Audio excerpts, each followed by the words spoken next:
All right, good evening, everybody. Welcome to another episode of the Pop-Up, coming to you live from the Black Media Matters studios right here in downtown Seattle. I am your host, The Big O, and we got a fantastic show on tap for you tonight. It's highly educational and timely as we go into this World Cup season here.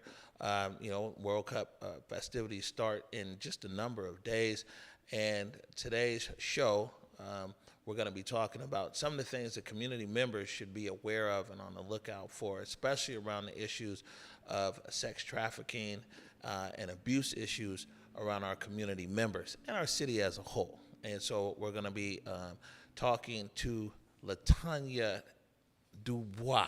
You know, I always want to go old school. LaTanya DuBois from the Silent Task Force is going to be in here tonight. Before we get to that, though, got to give a big shout out to our sponsor, We Rise Wines. Jamila Conley, We Rise Wines, located 2nd Avenue, right across from the Moore Theater. Really dope spot. Of course, all the wines are in there for us, by us. So, you know, you really want to pop in there and check the selection. They've also got a nice NA, or non-alcoholic selection, for people like Deontay Damper. You know what I'm saying? Well, We Rise was a sponsor. They sponsored Deontay's birthday party, which was lit, by the way. Outstanding food there at We Rise as well. And they also have an event space built in. It's fantastic. We encourage you to support the people who support us. Check them out at werisewines.com. All right. Let me introduce my guest here, LaTanya DuBois, Executive Director, the Silent Task Force. Welcome to the Pop. Thank you. Thank you for having me. Yeah, no, it's great. It's great to have you here. Now, the way this show works is the first part of the show, we do headlines, news headlines, so we'll go through that, and then we're going to, shift the focus to you and your work and everything else. But before we get into the headlines, maybe you can give our audience a brief introduction of who you are and what you do. Okay, so I am LaTanya Horace DuBois, and the old school, right? And I am the Executive Director and founder of the Silent Task Force. We are a Black woman-led organization, community-based, serving the Black community, cradle to grave, with a myriad of services from food pantry to youth programming in detention, in schools, and on the ground, working with our elders around gardening, eating right. We also have our domestic violence, sexual assault, sex trafficking program that we serve our community with, and we work with the homeless population. And we have a pre-apprenticeship program. We are graduating 5 young men tomorrow that we are so excited for, because they're excited about going into the field, and they already got jobs. How about that? Mm-hmm. No, I was going to say that we were just out there, and Yeah. we met some of those young men. They were in the pre-apprenticeship program. Excited, they were so excited to be engaged in it and ready to get into the workforce and everything else. And we'll talk about your work that you got going, and you guys are doing incredible work, by the way, impactful work. Right. And I really like how you're unapologetically like, we here to help Black folk. We are, because, it's just like, come on now, Seattle. Seattle, liberal Seattle, it ain't liberal for Black folks. We sit at the top of every health disparity imaginable. And I mean even HIV, which people think has somehow just gone away, but it is raging here. And all of the cultural violence that we experience, and the list goes on and on. But I do want to say this: yes, we are by and for, but our humanity is greater. And I say this to say that we serve anybody that come through our doors. Amen. Because see, black services always bless everyone. That's true. This is true. That's just who we are. All right. So, see, Mr. Director is over there. We're going to get this thing going. We got a few headlines here. We're going to start off with number A3 for you, Mr. Director. Oh, looks like our mayor, Katie Wilson, in the headlines again today. But, as a mayor of a city, I think, you're supposed to make the headlines a few times a week, something like that, yeah. perhaps.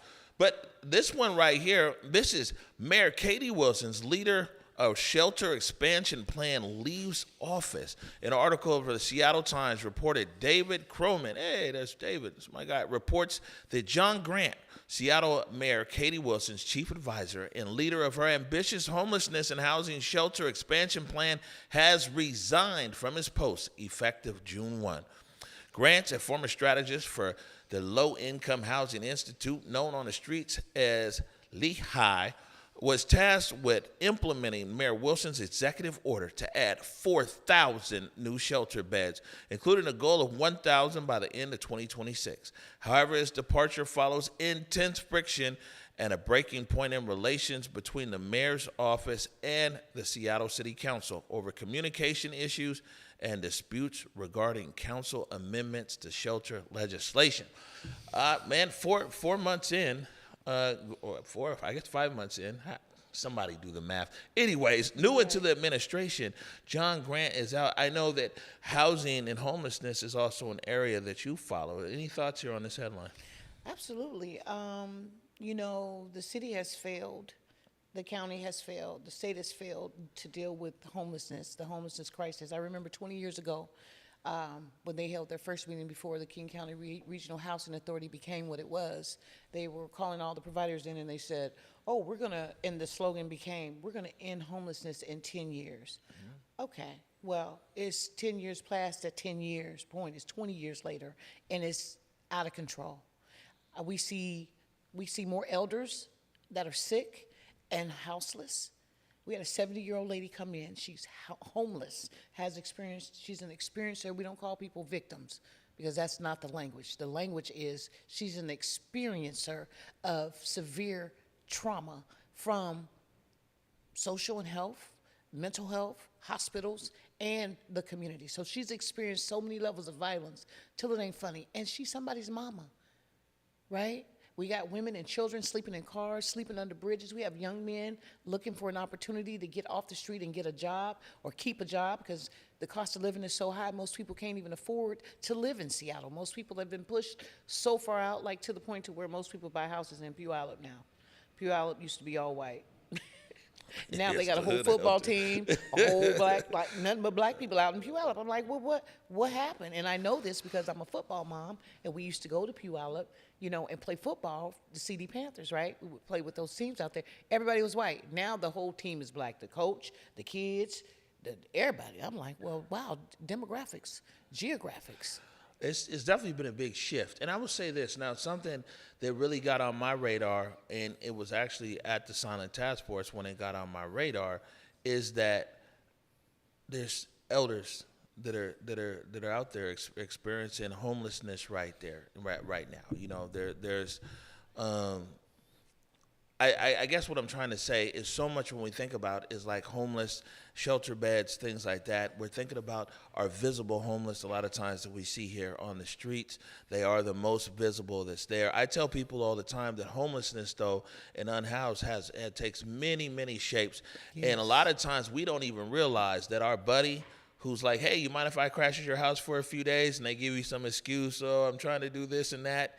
Yeah. Man, they're actually experiencing homelessness. Mm-hmm. And a lot of times we don't even connect the dots. And we got friends who've been couch surfing for 2 years. And because, right? And then they talked about like the number of elders who are now experiencing homelessness. And I think that it's important for us to talk about that because when people don't see it, we don't think that it exists. We know that homelessness here exists in the visual sense because we can see it, but there's so many other layers to it. That's a big layer.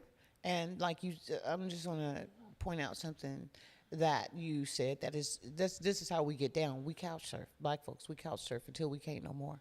That's how, and it is homelessness, but the city and county will say because you're couch surfing, you're not homeless. You got to be under a bridge. You got to be outside of the bus stop to be considered homeless and get services oftentimes. Okay, so couch surfing, you're homeless, right? But somebody's giving you grace and letting you sleep on their couch and have a place to, eat or wash your behind and everything. But that's not considered homeless under a lot of the different criterias that constitute people getting into homeless shelters and things of that nature. And maybe briefly, because we got more headlines to go through here, what kind of initiatives or work does the Silent Task Force do around homelessness? So we work with, we have the Skyway community basically came together with some youth and Gurmai when he was the council member number two in Skyway, and advocated for a village because gentrification is very real in Skyway. Like, it's the last blackest community, but we have families that have been there for generations that have been displaced and had nowhere to go. And so, I will say coordination, King County coordination, I'm not trying to drop salt on nobody, but I'm going to be really honest, is a joke, right? Many people from our community get stuck in the quagmire or the bottleneck of trying to get placed, so they end up just absolutely homeless, living in tents. So anyway, we got the village started. When it opened, they asked us, the Silent Task Force, to be stewards of the referral into the village, meaning that people from Skyway take precedence and they get into the village first, right? And so we screen them, we work with the team there, we help with case management, because a lot of our experiences of violence go in there, a lot of our elders go in there because many of them have been displaced and the rent's raised up on them. So we work directly with Lehigh, but mainly I want to say that the team that they've hired, because I've seen 11 people come through there, the team that we have on site at the Skyway Village are some of the most dedicated black men I've seen. They thorough. We have the best village out of all the villages in the state. We get more people housed. People, leave from the village and go into permanent housing. And they get resources. We provide resources to them on multiple levels, in terms of food, in terms of workforce development. We've had several people come through our workforce development program that have ended up in shelters, right? In that shelter and moved on into permanent housing. So we're able to really leverage that resource for our community and also wrap them with services to see that they can move beyond just being in there. And I just want to say, they could do so much better than the little tiny houses. There's so many different designs that could be make it more humane. This little room they provide, I think, is great, but there are so many other designs that could happen that give people a deeper sense of dignity, right? And that's, they're interested in the cheapest way to get the most people housed, and I think it's a disservice to some degree. I will say that. All right. I heard you throw it out there with your whole chest. That's we right. got the best village in the whole state. That's right, we do. And we work with shoestring budget, right? Like, we don't even get paid to do what we do. We just do it because it's necessary. We were asked by our community, and that's how much, it's love offerings. People are like, oh, I ain't working for free. I don't know what people, it's like, really? If you're down for the black community, and if you're down to see people get what they need, and you have some resources you can leverage towards that, you got to do what you got to do. The blessings come. The blessings come. We're still here, and they still ain't got a dime to do the work. But guess what? How many people have we supported? And I won't say we saved anybody, because people work to save themselves. We've just given them the opportunity and the support they needed to get where they needed to get to. Hello. Good stuff. Hey, Mr. Director, we're going to skip forward to A5, please. Okay. All right, good stuff. So in her new book, Dr. Kemi Doll says black women are facing a gynecological health crisis. According to, this was on KOW, Libby Dinkman. We were on Libby's show. According to Libby Dinkman in a recent audio story from KUOW, author Dr. Kemi Doll points to a broader health crisis in a gynecological care for black women, evidenced by the following statistics. Black women face higher rates of uterine fibroids, a type of non-cancerous tumor, compared to white women. Number two, they are less likely to get accurate diagnosis for endometriosis, a condition in which tissue that is similar to the inner lining of the uterus grows outside the uterus. And three, they're twice as likely to die from uterine cancer than white women. Dr. Doll asks, why hasn't the medical community done more to address these problems? And how can patients and practitioners navigate a system that consistently overlooks black women? So this is old. I thank her for putting it back out there. But when you look at black women nationwide, we have experienced eugenics. We have been the subject of, what is it? As they use our bodies to research on, to study on. You heard the story of Henrietta Lacks, and she was having those type of reproductive issues, but what she really had was syphilis. But they took her cells, and they created all these, and in doing so, created all of these wonderful polio vaccines, and her cells have been used in every major lab across the world without her family's permission, and they never were paid a dime. I think just recently they may have gotten some money, but it's the same exploitation of black bodies is what I'm trying to say. The medical system does not care about black bodies. They love to research us, right? There's been so many noted research that has happened over the years in our black community, whether it's to black men, black women, in terms of ovarian cancer, breast cancer. We always, when I said that we have the highest health disparities, I am not just saying that. This is factual evidence. You can go on the CDC, however skewed it may be now because of who's in office, but the data is there to show you that we suffer at every level, from high blood pressure, hypertension, renal failure, every type of reproductive issue, whether it's fibroids, polyps, whether it's endometriosis, ovarian. That is not, and then the coldest part, they love cutting on black bodies. They will take a black woman's womb so quick, and I'm not even kidding you. And there's some other horrible details that I could mention because I've spent years in this field, doing breast and cervical health at one point, doing HIV work at one point in the black community, right? Because awareness is everything, knowledge is power. But we're facing a system that don't love us, period. It don't love us. We are research. Our Dana is powerful, and I mean DNA. It's super powerful, right? It's like they say, it's the God gene, right? So, yeah, I'm not surprised. And this is not new. And it's just sad that here we are revisiting the same thing and there's been no change. If anything, the disparities have increased, period. Yeah. I mean, and the one thing that's in these three things that she pointed out that's wrapped up in it is there's empathy gap, you know, when it comes to black women in these hospitals, and having so many women in my family, you know, firsthand I've understand the fibroids, endometriosis, all these other things that are out there that are impacting our black women, and also that it's imperative that they have advocacy, because as soon as people know that don't nobody care about you, they definitely don't care about you. You know what I'm saying? It takes a lot of advocacy to be able to really, you know what I'm saying, in a lot of places. No black person should ever go to the hospital by themselves, especially our elders, especially our pregnant women. Anybody needing real care, you need patient navigation, advocacy, family members with you, because this medical system has never loved us. That's why back down in the South, when black women was having their babies on the floors in kitchens, and big mamas and doulas and midwives was delivering, like in my mom's family, just to give you some quick information, in my mom's family, everybody was born at home except the youngest, right? The youngest out of all of them, and that was in the 40s when she went and was born in the hospital. But the thing was, the medical facilities and doctors and the American Medical Association told black women who were doing this work, and this is all over the South, hey, you got to stop doing midwifery. You can't do that no more. Big mama can't do that no more. You got to come and be trained by us in order And that's how you will operate in your community.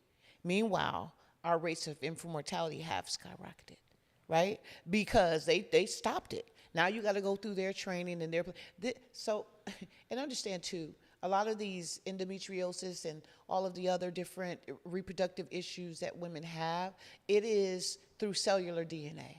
We are carrying the pain of generations in our cellular DNA, and our environments exacerbate that. We live in this is a hostile country. It's a hostile country towards black women and black people. Not just black women, but black people as a whole, but black women particularly have been impacted by the environments that we have to work in, the environments that we have to, rely on, the systems the hospitals, the schools, all these systems are never for us, and we always have to fight to be in these spaces. And so there's a level of toxicity that black women, black people experience just existing in this country. And then, and I had the opportunity to talk to a doctor. She was from Charles Drew University, worked with women who had babies, and the women had HIV, and, trying to make sure that the babies weren't born with it as well, right? And I had the opportunity to sit with her for an hour and ask her any question. And I said, do you think that what happened to our ancestors impacts us today? And she said, absolutely. She said, it is in your cellular DNA. It's in your womb. It is in your blood. It definitely comes to the generation. And it's just something I don't know what people think, but I know for me it mattered to know that, right? Because I was wondering, I'm like, we have to be connected in that way. She said, absolutely. And anybody that tells you, this is a doctor, right? Dr. Ada Charles, I think that was her name. She was from a black woman from Louisiana, and her family escaped Jim Crow and came to California from Louisiana to keep them safe. So we get mass exodus all over this country trying to get to better spaces when we're faced with that same stuff that causes all the toxicity in our lives, in our bodies, in our reproduction system, all of those things. Man, I hear you. And yeah, man, I'm no medical expert, but I do know what so many women that I know in my life, that when you talk about they be ready to take these organs, you know what I'm saying? They be ready to remove body all harvesting. kinds of stuff, you know what I'm saying? That's what they're doing today. It's I know that you said that this was, which is old in the sense that, the publication, and with this, what we know is, it's old news in the sense, but it's important news that we continue to talk about it, that we continue, that we can't be okay. Was Malcolm X, the black woman is the most disrespected person on earth. That's my favorite quote. You know what I'm saying? And it's clearly that's not all right. And it's also not all right for us to be silent about issues that we know directly impact black women. The work that's done by organizations like yourself, the work that's done by people like Surge, by BlackBerry, the Black Doula Network. You see, I've been plugged in, and just to let you know, BlackBerry's dope. Yeah, they be on Converge, by the way. Time for BlackBerry. You know what I'm saying? Yes. Me and Eric, we've been out there. You know what I'm saying? We showed up the work that these guys are doing. Stephanie and those guys over in Spokane. I forget the name of her organization right now, but like Converge, we've done reporting on so many. Organizations that are all about black women's reproductive rights and justice. And that's something I'm really proud of as somebody who has 2 daughters. You know what I'm saying? That's right. Is that my daughter's in here today. And right. When I told her, I said, listen, we working with this group here, BlackBerry. It's like, what? You know what I'm saying? That's right. Yeah. It's like, I know who they are. Yeah. They are amazing women doing amazing work in our community, and we need more of them. We absolutely do. And I just want to thank you for acknowledging, I've had a lot of conversations with different men in the community that do different work around issues, and they have daughters. And I'm like, look, these are issues that's going to affect your daughters one day. You need to be aware of this so that you can adequately support them and protect them. That is needed. You have to protect them. And if you don't know these things are issues that could impact them, then you won't be prepared. Yeah, I think, and I agree with you on that. And learning from my children and learning from my daughters, especially my oldest daughter, and learning about issues that impact women has also made us much more studious. And that's where when we even came across the story with BlackBerry, I was like, oh, they do this and they work on this. Like, yeah, like we have to go and we have to talk about this and let people make people aware of their work. So, count me in on anything that we can ever be doing here at Converge to be able to. I just want to thank you for saying that, though. What you just said a minute ago, that I look at it as old. Not that it's an old story, but the system is old. It's very old, and it's been the same thing and the same results for us. So I don't say that I just know everything, but it's like, you know, it's to me it's like cold blooded that we're still in this place, and the fact that this is the other piece that's really so interesting is that Black people always do better when they have Black doctors and Black caregivers. And right now in Seattle, we don't have a lot. We used to have Black fellows that come to Seattle, and, when I was doing a lot of HIV work and breast and cervical health work, I would, have interactions and engagement with some of them, and, they'd be looking for community and stuff. Like, where's the Black community? Where's the Black community? And they'd be from all over the country coming to one of the top schools in the city, in the nation, right? And I don't see that happening as much anymore. We're going to have to circle back around to so many of these things where we used to experience here. Because I remember there was so many Black firefighters that the biggest thing every year was the Black Firefighters Ball. I'll say that. You know what I'm saying? What happened? Exactly. Let's see, we got one more headline here to get to. And this actually comes to us from, where is this from? You're talking about UW, huh? This must come from Meade. Or there are people in the UW. You got this one, Eric? All right. UW. Oh no, I'm sorry. Actually, we'll stay here. So UW launches an app to help locate little free pantry locations. A new way to find free food options in your community is finally up and running. University of Washington researchers recently launched a pantry map to easily show where and when food donations are available. Giacomo Dalla Chiara, a research scientist with the UW, said that these pantries play an important role in addressing Seattle's food insecurity problem. So food insecurity is also something that you guys addressed there. They say, we got to give Meade Gill his props, because Meade put some headlines together here. That's just... They just clink. I was like, oh, great. This is a great topic. I'm familiar with all of these topics because this is the work we do. So Meade was on point. He's on point. I'll say that. But food insecurity is been a long-term issue for Black Americans, not just Black Americans in this country, but brown people in this country and some white people. I mean, we have such a diverse melting pot. So let me say, we've been doing food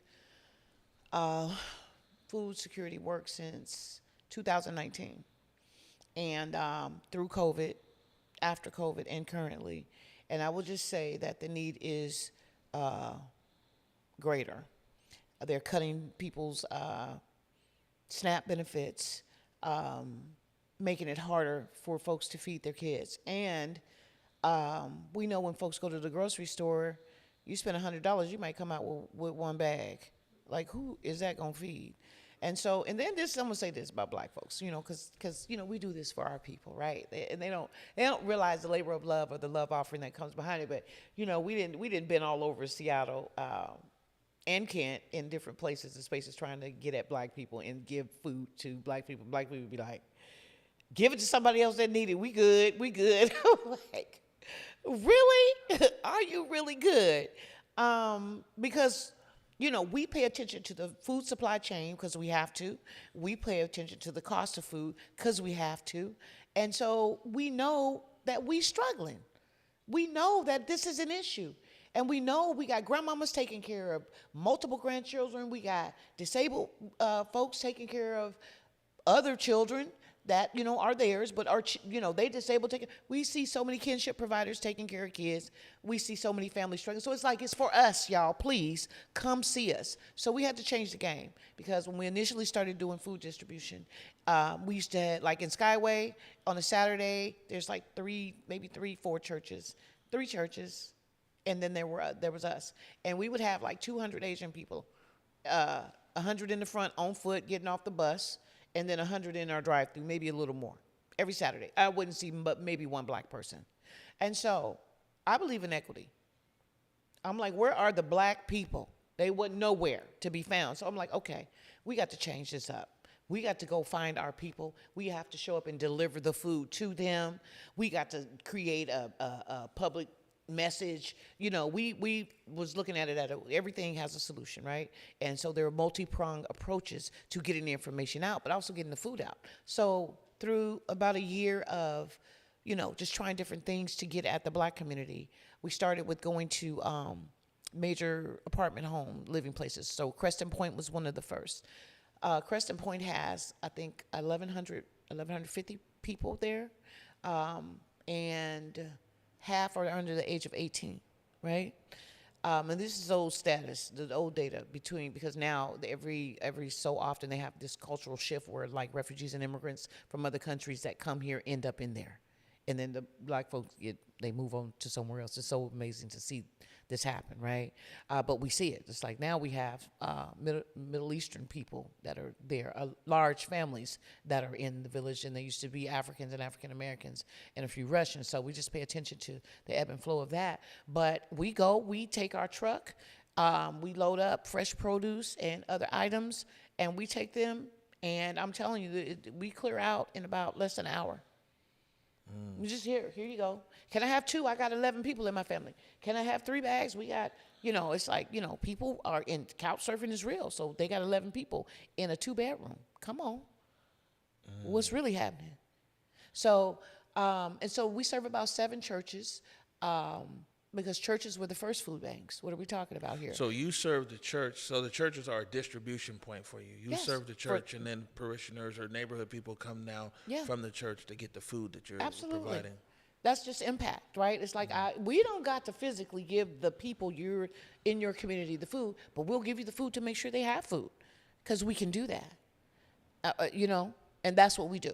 So we make sure churches, they come by like clockwork. And there's we've had several people reach out to us wanting us to provide food to their apartment complexes. And we want to, but let me just be clear. They have cut the budget. WSDA in this state has cut budget. There's very little money flowing to keep this happening, right? And so we're, constantly writing grants, constantly talking to legislators about it. Like, hey, look, this is a very serious thing. We serve a lot of different folks, not just in Skyway, all over King County. We have to, right? Like, and how dare we forget our churches? I think sometimes, when I get in spaces, I get really irritated when I hear the same drama, when I hear the same excuse, when I hear the same, oh, this is why this is happening. And, all these folks, mainly white people, I'm sitting up looking at across the table, and they're talking about the why. And it's like, that don't got nothing to do with reality. That has nothing to do with the fact that on the ground, people are starving, and we're one of the richest states in the union. How is that happening? And how is it that everybody's okay with it, and they just going about their, I used to get so frustrated, so I had to stop going to some of those meetings, because I'd be ready to pop off. And I don't mind popping off. I'm like, I'm past the age to care what y'all think. I don't serve you. I serve the people. I don't work for you. I work for the people. So you ain't gonna like my language, because I'm not here to be your friend. I'm here to find out why is it you continue to cut. You've cut food stamps. You have cut the amount of money going into programming into communities all over the state, that people rely on that. They rely on it. And then what's finna happen? This was finna happen. Okay, I'm gonna tell you. The food supply chain is about to choke. These grocery stores are about to choke. What does that mean? There will be less. There will be less. And more people will go hungry. That's what's finna happen. But that's a whole nother situation. That's a whole nother conversation that we could have on another day. Well, we're definitely gonna bring you back for that one. And I will tell you this, is that, these guys will tell you it's a lot of meetings I don't attend anymore because it can be volatile. I'm look at Deontay over there, like, yeah, they be like, look, big O, we got this, bro. It's best you don't attend. I be like, I be feeling the same way about a lot of stuff. It's like, man, I'm beyond the point to actually, care. The truth needs to be told. The truth has to be told, and if there's consequences for telling the truth, then, and I think there always has been to some degree, then so be it. But I'm not going to sit up and hold the truth so somebody else can look good or feel good. I'm not here for that. Amen to that. All right, we're here for our first commercial break. And so we're going to head to break. And when we come back, man, we talking about this World Cup, and we're talking about, sex trafficking, which is like a whole nother issue that really feel that a lot of people have not been talking about. We're back after 2 minutes. You're watching The Pop-Up.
Hey, come on in. So what brings you in today?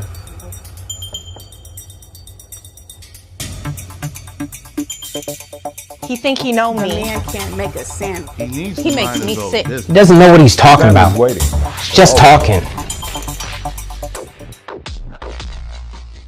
Me, my family, my dreams, all of it.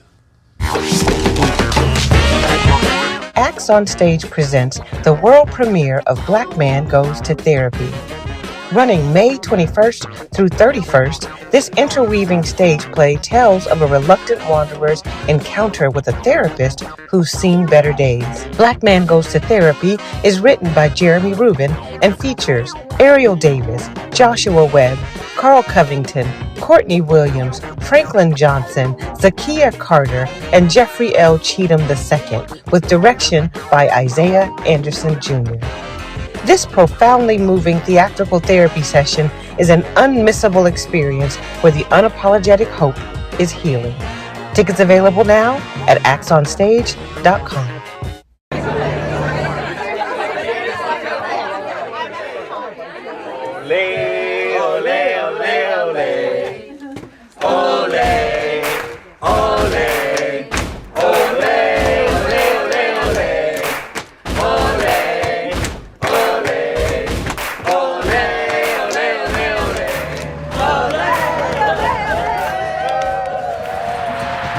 This summer, Metro connects the world. All right, welcome back to The Pop-Up. I am your host, The Big O, broadcasting live tonight from the Black Media Matters studio in downtown Seattle. All right, we resume our conversation. This has been so lively, by the way. This is great. We love all of our guests, and sometimes our guests kind of pass on the headlines, or they pass over the look at you digging deep on all of them. Well, I'm a community head. I'm an old school community head. You know what I'm saying? And I've witnessed great people come before me, pioneers like your mom. She's one of my mentors for life. And I learned so much from her and others. And so I don't take that for granted. And it instilled in me that it's one thing to talk about community, but if you ain't actually in the community doing what you need to do with what you have to help others that look like us, then you just talking. And a lot of people talk a lot. A lot of people talk a whole bunch. I pretty much stay quiet. That's why we call it the silent task force. And most people are like, you need to start talking more. I'm like, no, we will talk more. But the thing is, what I don't like, because a lot of people talk a lot and they do a lot of exploiting. You know what I'm saying? Oh, we did this, we did that, and we doing empty accolades, popping their collars, and all this other kind of stuff. It's like, how you gonna pop the collar on community work? What are we serious? Hey, hold up. One more time for the people in the back. Well, people pop their collar based on what they do in the community. Like bragging, and they exploit. And this is a big one. They exploit the young people's stories to get money, and the young people know it because I talk to the young people. They trust me because they know I'm like, nah, we're not putting your picture on our website. Nah, we're not telling your story for no funding. Are you kidding me? We don't get down like that. But people love doing that, and they've been doing it. It's a hustle. This is an interesting conversation. Like I got some notes. Me, Gil got my notes in here, but I got to deviate here for a second because this is a very interesting what you've now just said. Is that, and I mean, we see that in different places and spaces and everything. I won't go too deep in something, but me and Mr. Director Calligraphy here were part of a project a few years ago, and we were partnered in with the city. The city brought together a bunch of organizations, right? A bunch of nonprofit organizations, and we were the media partner.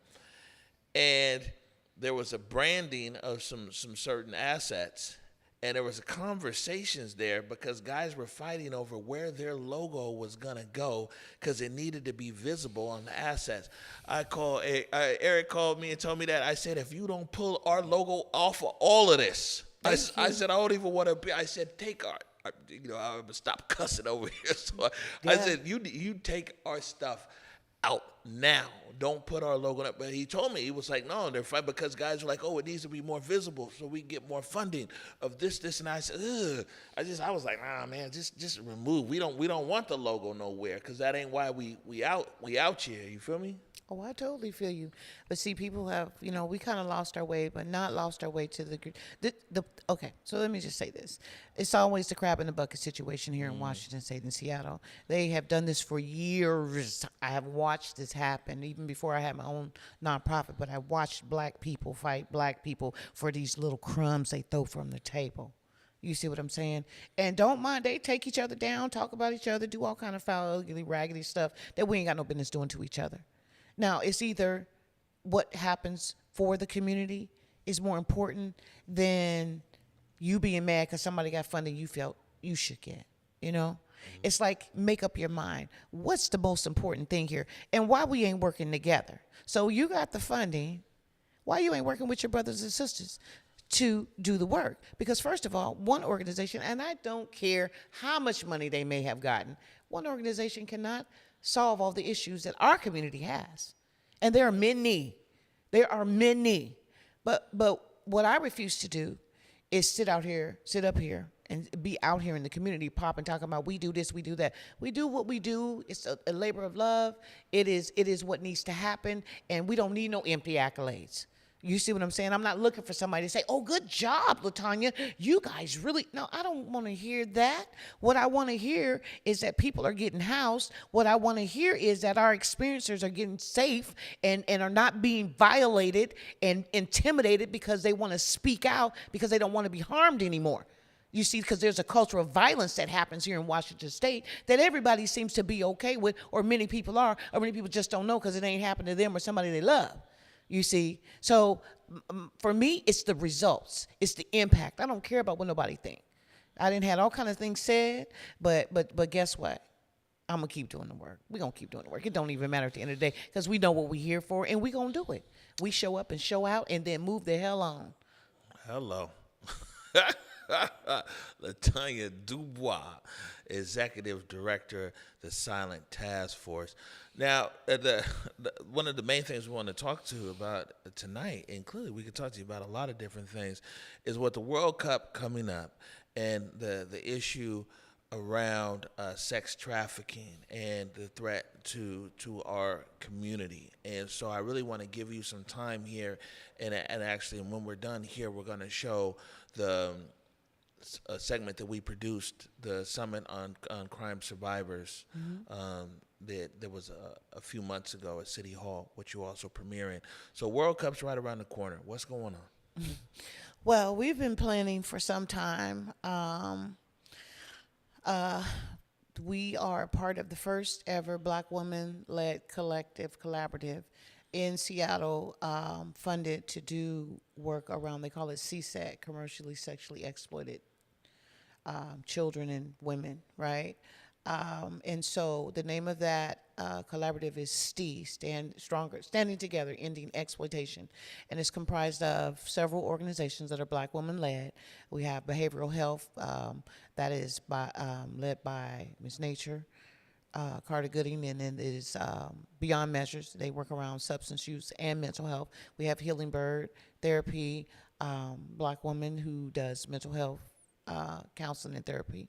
And then we have OPS, Organizations for Prostitution Survivors. And then we have the YWCA, and then we have the Silent Task Force. And so the goal in even creating STEA was so that Black women leaders could have a safe space to work together for the good of our community. Often this white feminist movement that is in Washington State is a very racist movement. I've experienced it because I've worked in it in mainstream years ago, which is why I'm in the position I am in today, because I had to go and start my own thing, because what I endured dealing with the white girl mafia. White girl mafia are upper, mid-level white women that hold various positions that work together, even if they don't like each other, and they will definitely work hard to bring you down or erase you or remove you. And so when you challenge the system, the status quo, and you piss them off, they're going to come for you. And I didn't see it happen to other sisters, and it definitely happened to me. So that's why when I was able to reemerge on the scene fully with my own location, my own staff, because, doing this work is not a work that has always been funded for me. I just am a professional and a practitioner and a healer, period. And I know how to serve my people. So I've done it without funding. So now we have STEA. We're up to date to this time. We have STEA. These are organizations that already are working with sex trafficked women and kids and community members and gender-based violence, right? So we've been planning for this World Cup for several months now.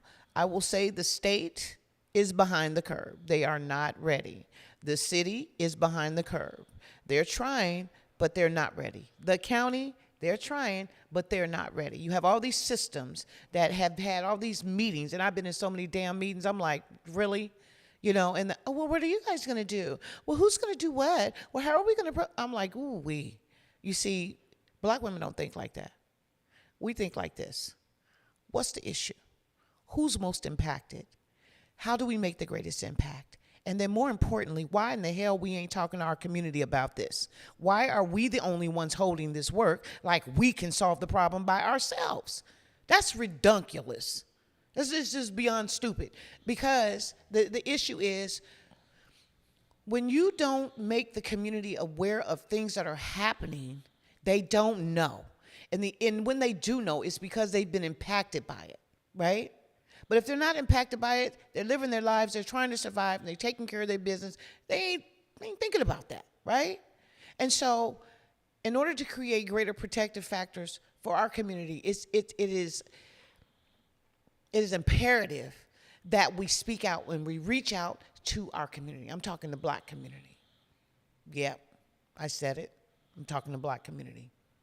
Because they meeting and having all kind of everything for everybody else except us. So if I'm serious about this work, then I got to be serious enough to be able to bring these issues to my community. And I'm not the only one. There's a whole collaborative that stands with me. We have been planning with the city of Seattle, with Seattle Police, to be prepared and have response to what's getting ready to happen. There's going to be millions of people. What is getting ready to happen? What is getting ready to happen is there's going to be millions of people coming from all over the world here. There's going to be, normally with most large sporting events, sex trafficking hits a high. Like Grindr, I think what it was for one, what event it was, Grindr, which you know what Grindr is, right? They said it had hit, it it was just off the charts, right? And so Seattle is already the second most prolific sex trafficking in the country. One more time, what'd you say? Seattle, Washington State, second most prolific sex trafficking in the country, meaning that more people are trafficked here, more people come here to traffic and run people through here, here in Washington State. And we're talking Spokane too, right? So we're talking from Spokane to Seattle to Oregon, right? On into Cali. And so, and this has been a thing. It's now even more pervasive. So we've been, of course, we're already doing the work, but preparing for FIFA means having a response to FIFA. And what that means is there's going to be more people here than ever. That means traffic is going to be crazy because there's going to be watch parties and all these events. So road closures are going to be a real issue. People won't be able to move around like they normally moving around. And I don't know if people really know that because there's all this hype. World Cup, you can watch having watch parties here and watch parties there and all these activities. But the underbelly, the underside to that is there's going to be more trafficking. And there are going to be people coming here to work from other places. And there are going to be people that are going to want to go home. There are going to be, what we're really concerned about, and this is the coldest part, so young black girls are the most trafficked in Washington State, one of the highest traffic groups, right? This city of Seattle, most of the services that used to exist in terms of shelters and things of that nature, youth care, those services are gone. Where are these babies going to go if they're ready to get off the blade? Where are these babies going to go if they want to go back home? Where are they going to go? So now they're talking about, oh, well, DCYS, which is basically Child CPS or whatever, Department of Child and Youth Services, will be, getting kids and working with them only if they have a case already. If they don't have a case, what are you doing? Can I jump in here real quick? Please. Because I'll be all over the place. There's so much I can put it also in a contemporary term for a lot of people who might be my age or around there or younger, and things that what I believe you're saying is getting ready to happen here is a lot of us back in the day and even now, it's not as prolific as it used to be, but man, it used to be a lot of people who'd be at NBA All-Star. And they'd go to NBA All-Star, and if you went back in the day where it was a back page and then Craigslist and all that is it's professional, it's prostitution, sex trafficking. So you see what I'm saying? Yes. Can I use the word prostitution? I know there's a lot of different. Prostitution is always already at an all-time high whenever you have sporting events. Exactly. You know what I'm saying? Whether it's the Super Bowl or whether it's the NBA Finals, and especially All-Star. NBA All-Star used to be like the pinnacle of prostitution, especially in our community and everything else. Where our young girls, like I used to know people, grew up, they'd be like, I'm going to All-Star. Yeah. I'm going to All-Star to work. Yeah. And so what people need to realize is now we are the All-Star city. And that people from all over America and the world, a lot of them against their because they're in a trafficking situation. You know what I'm saying? A lot of them are brought. Better than me the mix of it. But what I'm saying is like that's how we got to look at it. If you look at it like how we all know somebody, a lot of people watching right now who whether they was like I said, they would go to the Pro Bowl or they're going to wherever the action is at and to go make some money. Right. That's all coming here. A city that's already, having you said, number 2, and a city that's also number 1 and for on the Native American side and missing and murdered indigenous women and girls. And Seattle is number 1 in that category. Yes. And so all of this stuff is happening here. And what you're saying is like, guys, we need to be on the lookout because what's happened at other major sporting events across our country is now going to happen here. And it's going to be on a different level because we're talking about millions of other people from other parts of the world. Like one of your headlines had to do with the public health issue, like what that's going to look like. We got hantavirus, we got the dengue virus, we got Ebola happening. We had all, and that's not to be conspiracy theories. These are things that are happening. This is what's happening in the world. Together. And when you bring all these bodies and all these people breathing air and doing things in public. Airborne pathogens is a very real thing. But let me just say this quickly. Now we do know people that went to go to work at these different sporting events because they was going to make money and they were going of their own volition. Right. What we're talking about is young girls who are not doing that. Okay, they're in the game, but listen, they have pimps, traffickers. Let me use that word. They have traffickers that are violent. They are violent. I had a call the other night. Oh, they've had 5 shooters up here. They're shooting. This is on the Blade or in that area. Because now this is territory, right? This is territory. We're not talking about the average gang. We're talking about traffickers. They have these young girls. The youngest that we've seen so far is 12. Oh my God. So the thing that's so interesting is that, and not interesting but very sad, many of these young girls don't want to be out there.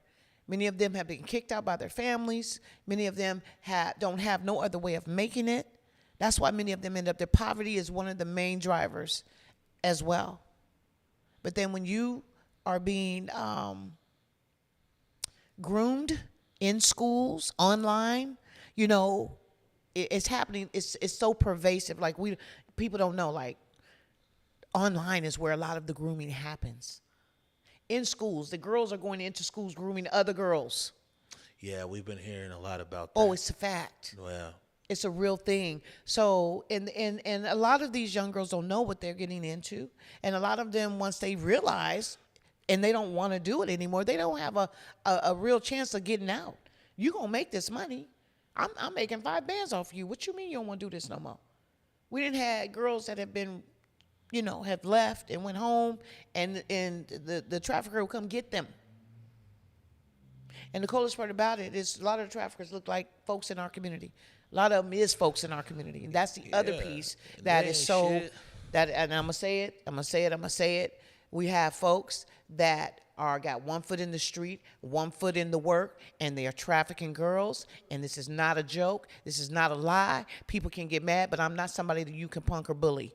You see, because there's a culture in this community right now when women want to report when they are, and they're like, because sex trafficking is considered on the federal side, because I've worked with the Black Sexual Assault Resource Center and other Black technical assistants from DC, and sex trafficking is in the umbrella of sexual assault. Okay, it's not a siloed issue. Okay, like people like to silo stuff so they can put the money where they want to put it and get it. You see what I'm saying? Instead of looking at it as the definition is really. So I will say that we have a culture of violence in this city to where when women are violated, girls are violated, and you go to the law enforcement, and they'll say, well, because I've done this, I've had to do this. I'm like, well, this is what happened. We want to report. Well, she could report. She's going to have to testify because he has to, in court, she has to testify. And it's like, hold up. First of all, this ain't going to work. Why is it not going to work? Because she lives in the community with the same person. You're not going to relocate her. His family live around the corner. His homeboys is on the block. So who's going to protect her if she reports? Nobody. So when they say Black women and Black girls don't report and we're underreporting, hell yeah, because our community don't support us, don't protect us. Back to Malcolm X's comments, Black women and girls are the least protected, least respected, most neglected woman on the planet, even in our own community, which pisses me off. I'm sorry, I gotta say it. It just pisses me off because it breaks my heart that we aren't valued by our own community and we can see this happening and not say a word. No, we ain't reporting. Who's going to protect us? Nobody. And then people see it happening and won't say nothing. It's a normalized culture. So I've talked to women who have been assaulted and then reported, and they was like, I'm scared. They told me if I say something, snitches. Snitches? Oh, wait a minute. If you tell, you snitching.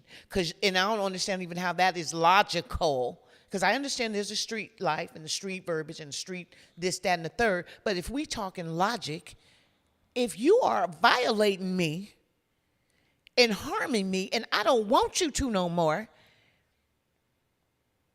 and I speak up and speak out, I'm a snitch against myself? What in the hell is going on here? So the culture of violence is so normalized as well. This is normal.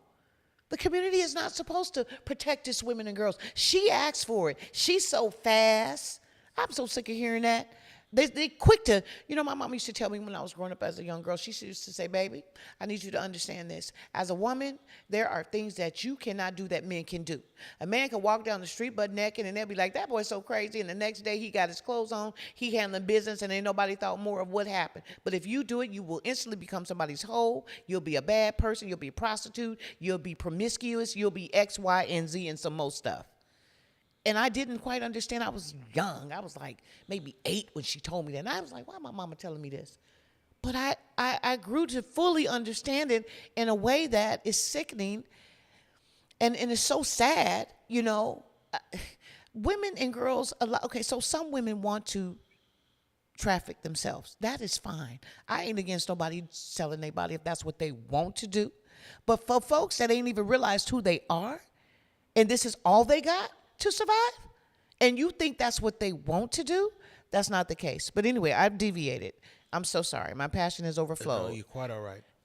Back to FIFA. So we are planning to respond to FIFA in several ways. We're doing community engagement for our community. We'll be Friday. We will be tomorrow at Rainier Community Center. We will have a hybrid meeting. We'll have food. We'll have facts. We'll have information. We'll be educating the community about what's happening, explaining what sex trafficking is, sexual assault is, what gender-based violence is, why this matters, why it's important for people to know, particularly those of you who have children. You need to know this. And I also want to say this. Boys are trafficked as well. Quit playing. It happens a lot. More than we care to even acknowledge or talk about. I just don't know why they always act like it's just women and girls. Boys are trafficked too, and it's what it is. So we'll be engaging our community tomorrow from 5:30 to 7:30. Please come, community. Please come. We're here to educate you all. We're here to educate our community, because if we wait for anybody else to do it, it ain't gonna happen, right? And how do we create protective factors in our own community? By each one teaching one. Right? We are above barbaric behavior. There's no way this should be normalized. And it's okay to violate women and girls and boys. Like, really? So we have no room to complain about what someone else does to us when we do it to ourselves. It's like, just cut it out with the hypocrisy. That don't even make no sense. I just want to say that. Yeah, I mean, a few things to unpack here. And I say, you got a few minutes? I know we were supposed to keep you here 1 hour, but if you got more time. Yes, absolutely. I'm here to talk to you. You good, Mr. Director? All right, fantastic. One, I really think that as a city, we ought to really be shamed. When I was a kid, Aurora was where it was at, the track. High track, the low track, all that stuff, everything else. Old guy with a gray beard, you know what I'm saying? And I do know that now, I don't want to claim or even want to know all the inner workings of all these things, but these girls are getting younger and younger. These are somebody's daughter. This is mind blowing to me, right? It's like you said, there is the hey, the Craigslist, the back page, this is what you want to do, this is how you move it. I don't think people understand that, man, our young daughters are being, like you said, trafficked. And what's getting ready to happen here is, man, traffickers are bringing these young girls here and also recruiting while here. Is a business enterprise. It is and business. So we already are prolific in trafficking, and so these guys are here are this is, I hate to talk about this, but this is business. They're bulking up the local traffickers are bulking up basically their supply of human beings, and then you got other traffickers from across the country and around the world who are bringing people here. And you're right that it isn't loud enough, and also how I don't understand how we can be okay with what we see happening out on Aurora, out on Pack Highway, and this is somebody's daughter. I mean, I be blown, dog. I be like, every time we cover this, it's just mind-boggling. Somebody with 2 daughters, it's just, and when you hear those stories, you much more than we. When you hear these stories of how these young girls got pulled in, and like you said, so many of them was groomed, so many, man, the parents kicked them out the house, and now they've ended up over here. Some of them, man, you know what I'm saying, through drugs, through other things. It's a lot of different routes to get these young girls there. And then once they're there, it's like we don't care no more. You know what I'm saying? We don't care. This is, you know, I mean, God don't make no junk. And for us to sit by as a city and say that, man, that these young women hold no value because of this journey now that they're at. We talked about the power of second chances when we were out there the other day. I don't know. It's clearly, as you can see, this is something that the more that we discuss, the impact that's there. And I'm so glad you're doing this, because just in the last few months, we've heard, and even talking to kids on campus, we've been talking to kids about gun violence, right? And so, and then it goes to safety. And the second thing that we really hear from young girls is safety around that. On the internet, or people talking to them, and X, Y, and Z. It's a whole issue now, because young girls are being groomed, and they're being groomed by older girls who are working basically for the traffickers, who are sending them in there to the schools, at a high level, and recruiting them. And this is happening in plain sight, by the way. In plain sight, and that's why the training is so important, so that people can get an idea and understanding of the different ways and methods that this happens, and how to report. Like they say, see something, say something, right? And then the other piece I want to add to this is something that we're not talking about enough in our community, but Black people going missing. Black girls is going missing around the country. Like, in some of the blackest areas in the South, in D.C., in Georgia, we're talking about 20 youth, 16 youth, just gone, just missing, boys and girls. And the thing that is so devastating to me is that if these was white youth, there'd be a total different reaction. Now, I don't know if that's tied to they kidnapping folks and putting them into trafficking, or they kidnapping folks and harvesting body parts, or if they kidnapping folks and just killing them. But it's just an reoccurring pattern. And they're going missing here in Washington State too. And they're dying. That's the other piece. Young people are dying. They're being killed by their traffickers. They're being killed by the Johns. That's the other thing. Let me just say this. So, as a part of this work, our work is to get the facts, get the details, get the data. And when we say that Black women and Black girls are now sex trafficked more than Native American people in this state, people always say, well, where's the data? That's the common thing. It's always some white guy in the back of the freaking room. Where's the data? And so we work with our Native brothers and sisters on the Missing Murdered Indigenous Women's Project, the AGO's office, which we are building Brown and Black Coalition, because that used to exist. And what I appreciate about them sisters over there, they leverage their resources and their data analysts and help us get the data that we have today. Now, I sent you guys some of those flyers. I said, I ain't gonna come up in here and paper this studio with a bunch of flyers. They'll be like, why'd you do that? But I did send some of them to you that reflects the accurate data that we got. We're gonna go over those too. Yes, and that is from those Did You Know and Miss and those came from work that happened with the Missing Murdered Indigenous Women's Project. And I just want to give a shout out to the AGO's office out there. Hey, they extended an olive branch to us. They're genuine people. They understand that we have our issues are and our what is it called? Our cultural disruption. They've experienced them, of course, through all this happened to them in this country, and all this happened to us. We've all experienced these major disruptions in culture and the impact that it's had on our communities. And a lot of it is deadly, right? And so, but just the fact that they believed and understood what it was we were, because it was a challenge trying to get the Ebony Alert, and the Ebony Alert went to to become a bill. And I'm gonna say this: I'm glad it did not become a bill, because the groundwork, because it's a people-powered solution. You understand? It's not a legislative. It's about the people coming together saying that we demand an Ebony Alert for our missing and murdered Black people and our women and girls who are being trafficked and are never seen or heard from again. They go missing. This is the common thing when a young Black girl goes missing. The police will say, "Oh, she probably went to her boyfriend's." This girl got straight A's. She got a stable home. This ain't in her character. So that's what happened. So we that's the stuff we get from some law enforcement, not all, but some. So I will just say the Ebony Alert is the why too, on why it's important to continue educating our community. And we're just getting started.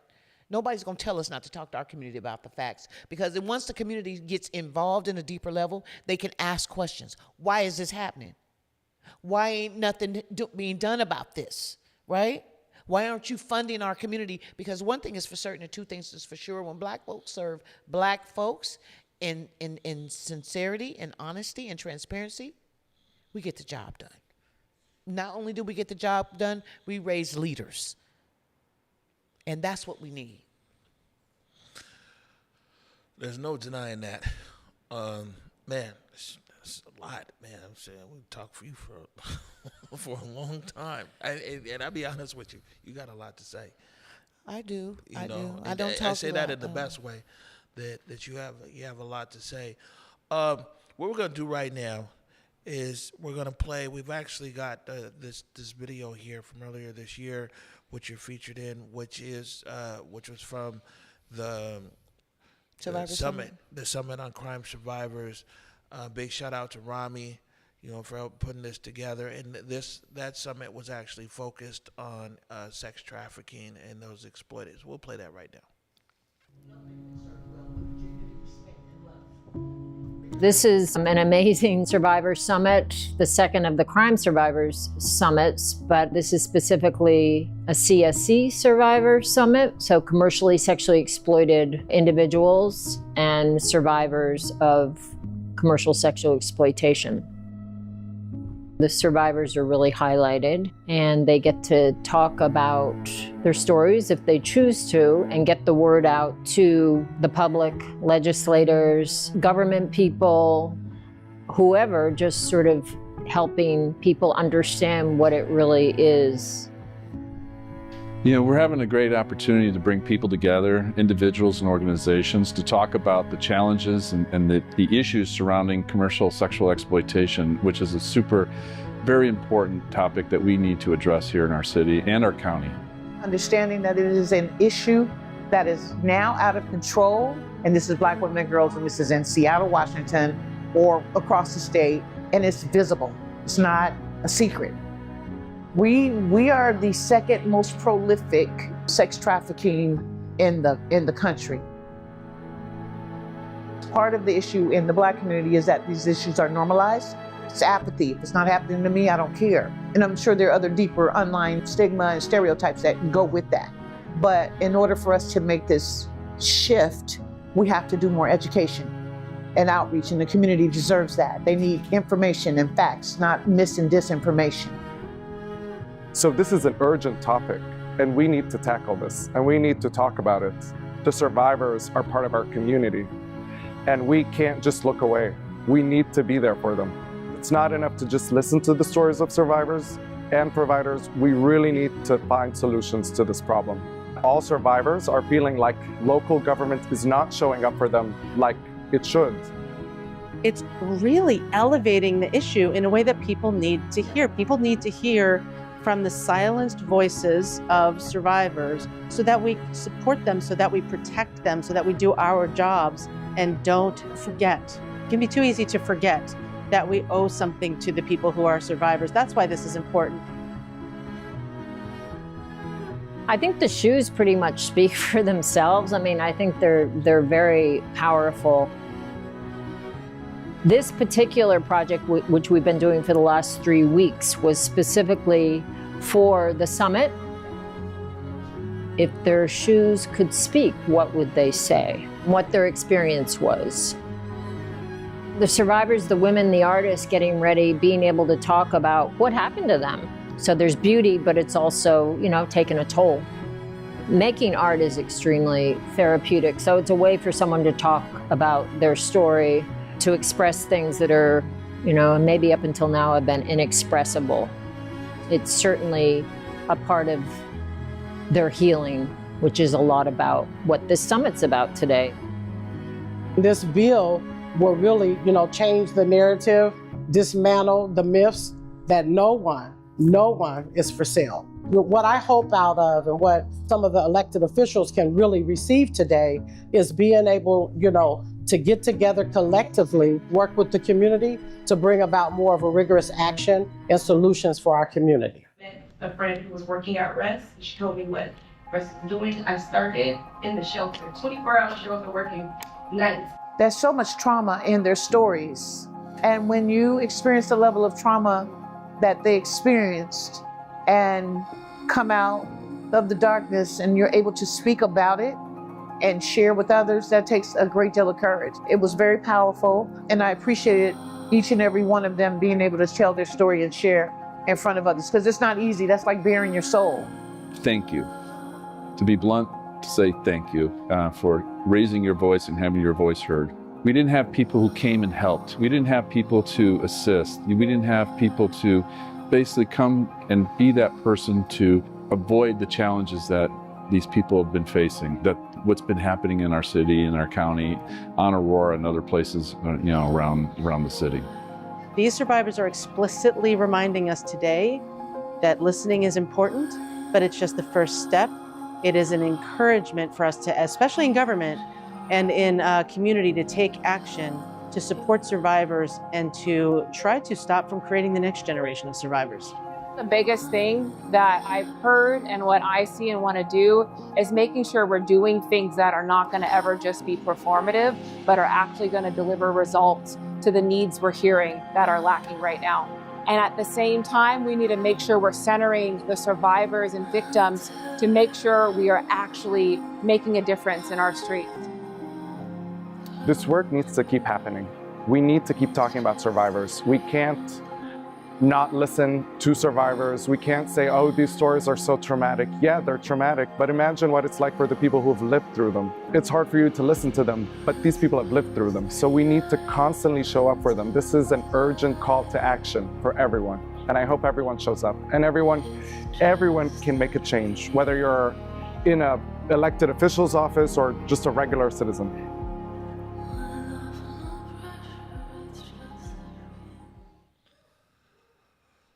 All right. Man, there's some of our crime survivors. Again, big shout out to Rami. You know what I'm saying? Really focused on that work. And I think he's at the CPC now. Oh, yeah? Yeah, but I mean, a major victims advocate. And Yeah.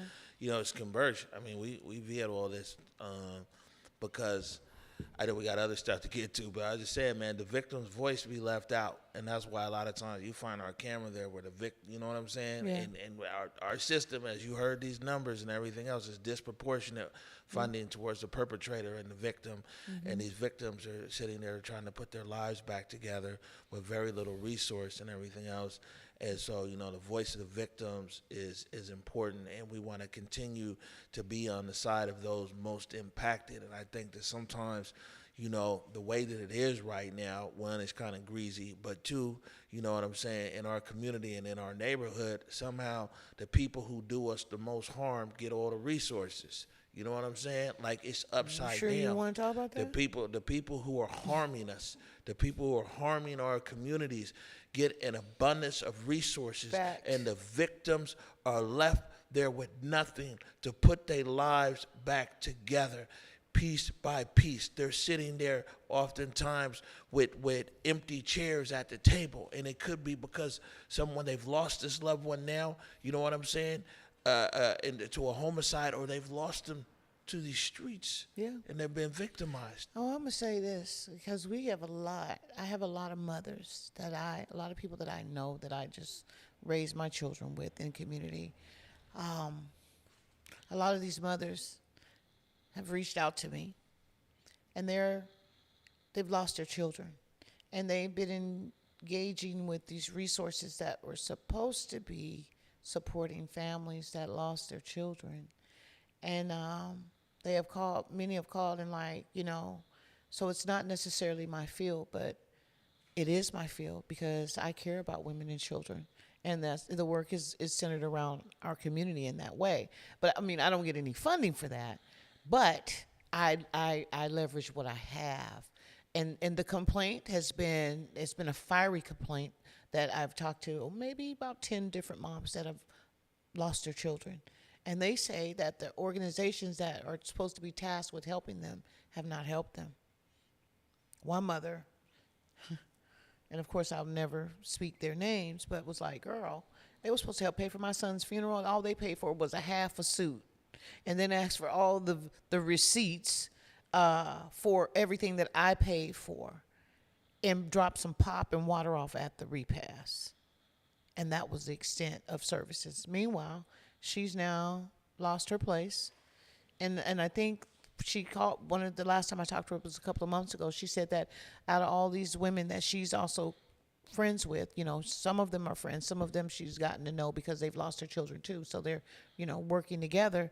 But she said out of all the 10 that I've been talking to, they have either lost their job or their housing. These are mothers who've experienced gun violence and have lost their children within the past 3-4 years. Wow. So you either lost your job or you lost your place. And the services that were supposed to be, I don't know what type of support they're offering and what these organizations were supposed to do. I don't know, but they're saying they aren't getting the mental health support they were supposed to get. They aren't getting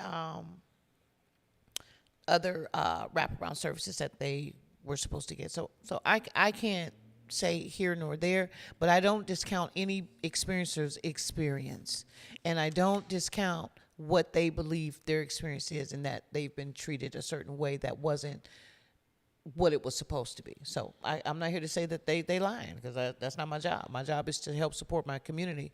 But yeah, they're not saying very good things about these organizations, and a lot of them are getting a lot of money. I'm like, whoa, y'all got millions.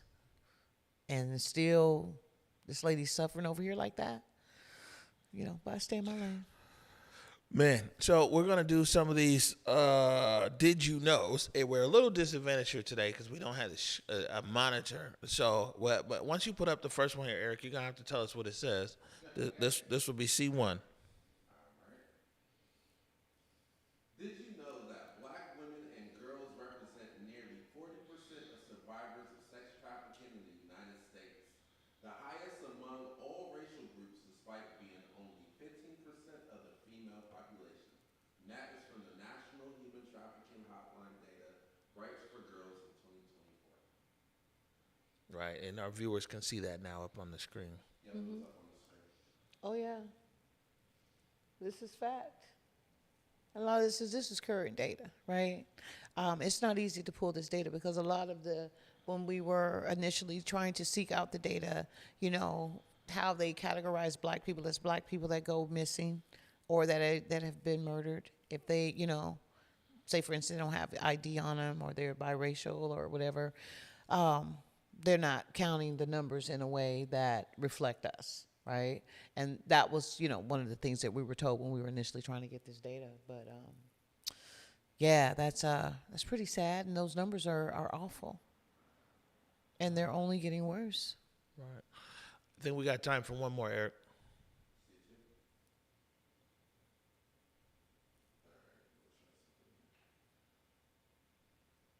All right. Seattle has the second most prolific track in the country, where experiencers of sex trafficking, traffickers, and buyers travel nationally to buy and sell women and girls. And that's from the Urban Institute estimating the size and structure of the underground commercial sex economy in 2023. That's a cold stat. Yeah, how is Seattle like? I mean, it's wild. It's hella believable though. I mean, because it almost seems like the culture is just, it's so acceptable. It's normalized. Yeah. It is really normalized. The violence, I mean, we're talking about human trafficking, sex trafficking of minors, youth, and women, and boys, right? But there's a culture of violence that goes with that, right? Intimidation. People that want to leave can't leave. People that try to leave, in some instances, don't make it out. People that refuse sometimes don't make it out. So there's a lot of violence, homicides that happen with this, right? Like when we talk about gun violence, people think, oh, it's the gangs, it's the gangs. Are you kidding me? Well, if you look up today, which I didn't bring today, but I will get to you, domestic violence homicide in this state or in the nation is ridiculous as well. Most people don't think of it like it's not a thing, a real thing, but it happens a lot, a whole lot. Family violence, right? You got family, sons shooting their grandmamas and the whole family, like this happens a lot across the country. So when we even look at gun violence in that context and we look at the intersections, it intersects everything and it's normalized. And until we, as a community, remember who we are, remember that we don't deserve this, that we deserve better, that we can do better, and that I understand people need to make a living, but do you have to make it off of someone else's back? Do you have to make it off of a child's back? If you're a grown person and you decide that this is how you want to make a living, hey, that's up to you. I don't have no shade for that. But when it comes to our young people, and them not having an opportunity to grow up to be who they want to be in the world, and this is what they're forced into doing, I got a problem with that. I had a problem with the fact that poverty is the driver for this and that our city does nothing about it. Our county does nothing about it but talk. They all talk and they create these little programs and they drop money off into these organizations that are supposed to be lifting up the youth and enlightening the youth and giving them opportunities. But then a lot of the people that are doing the work in these organizations got one foot in the street and one foot in the organization, and they're doing a lot of exploiting too. Yeah, it's true. Yep, I said it. What? It's a fact. And a lot of people that are in these organizations that are doing the work, they know it. That's the cold part, though. They know this, right?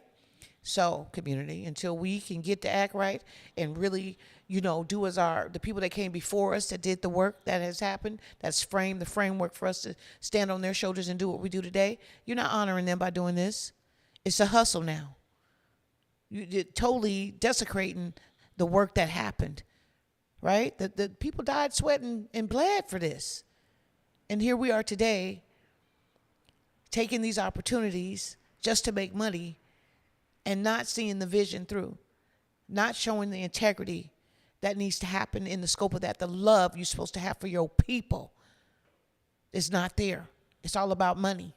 And so now we've succumbed to this, capitalistic society of trafficking humans, and that's how we went in? I don't know. I just know I'm seeing a lot of pain, a lot of trauma, we've talked about everything from homelessness to sex trafficking to sexual assault to normalization of violence in our community, to the community not protecting its own, but always want to cry somebody did something to them, and racism. And it's like, please start with your own and then talk about other stuff, right? Clean up our own house, people. We need to be working on cleaning our own houses up.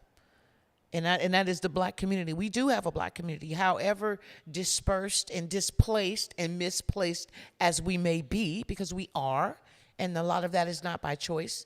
It is by the design of this city, But we still know where we at and where to find each other. And we know how to converse. And we definitely know how to work together if we can work together. We just need to get out of that crab in the barrel mentality. They throwing crumbs at us.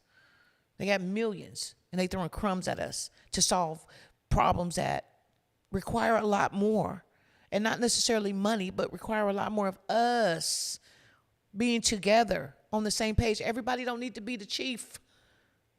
I'll follow a good leader, but I will not follow a foolish man or woman. You can count me out. And we got some foolish people out here running things. Man, this has been an impactful discussion. We definitely went a lot longer than we thought, man. 90 minutes. You seem like you got another 90 in you. But we got to end this thing here. Man, that's your camera right there, the one all the way to the right. You've been pretty good at staying in it the whole night, and this is a great opportunity for you to let people know about the upcoming events that we have here. These final overlays, Eric, and then also how people can keep up with the Silent Task Force. Absolutely. So community, beloved Black community, and others that want to know the truth and want to have real engagement around what's happening in our community around human trafficking and what our plans are to support our community. During FIFA, we have an event and it's a community outreach and engagement event this Friday, tomorrow, at Rainier Community Center from 5:30 to 7:30. Next Friday, June 5th, we will be at the Garfield Community Center from, I think it's 6 to 8. Thank you. Thank you. From 6 to 8. And so that will be a town hall. We're trying to get some public officials to come and answer questions if you have questions. Because I think that as taxpayers, you should be asking questions. What y'all doing? Why is this happening? Why are we so underprepared? Why aren't you doing more to tell your citizens, to explain to your citizens what's happening, what they need to be aware of, what they need to be mindful of? Like, those things are critical and important, okay? So come and see us. You can reach us at www.thesilenttaskforce.org.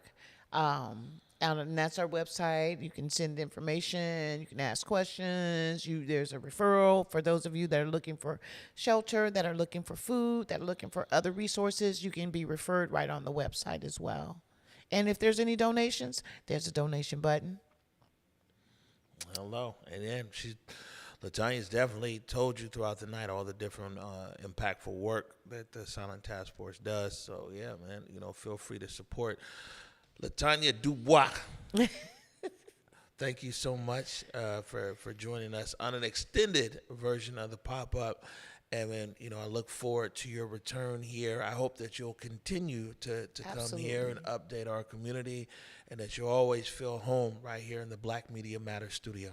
Absolutely. I'm so thankful for you all, and I'm really grateful to see that you're doing it on this level. You have a great, amazing team. Keep telling these Black stories.